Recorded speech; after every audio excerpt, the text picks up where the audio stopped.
Sir Jim Ratcliffe explains why he only bid for Chelsea after the deadline had passed.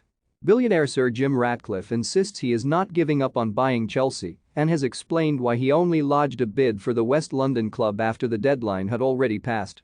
2 months ago, Roman Abramovich instructed U.S. merchant bank Rain Group to oversee the sale of Chelsea with an extensive bidding process, seeing a consortium led by Todd Boehly chosen as the preferred bidder at the end of last week.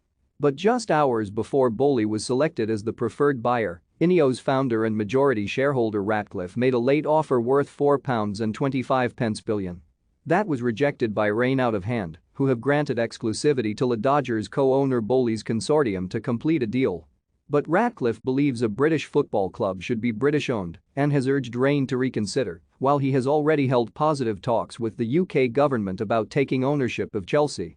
Speaking to BBC Sport, Ratcliffe said, "We had a communication with Rain and met with them at the end of last week. We presented a bid but have heard very little back from them. My message to Rain is don't discount our offer. We are British and have great intentions for Chelsea. If I was Rain, I wouldn't close any door."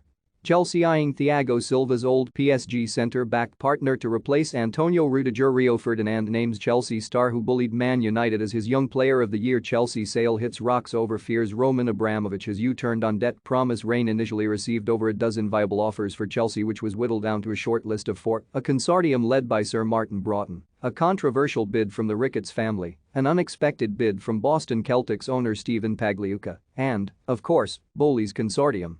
Ratcliffe and Ineos appeared to distance themselves from any offer despite previous interest in buying Chelsea and did not submit a bid before the initial March 18 deadline.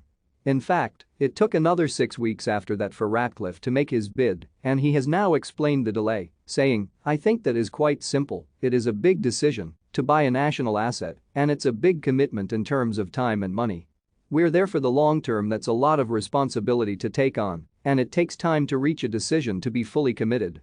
We got there at the end of the day and we are committed. We're not giving up." Ratcliffe, whose company also owned the League One side Nice, also revealed that he is a Manchester United fan and admitted he would have split loyalties whenever the Red Devils took on Chelsea.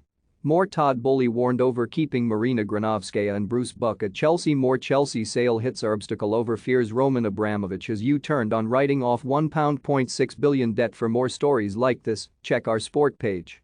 Follow Metro Sport for the latest news on Facebook, Twitter and Instagram.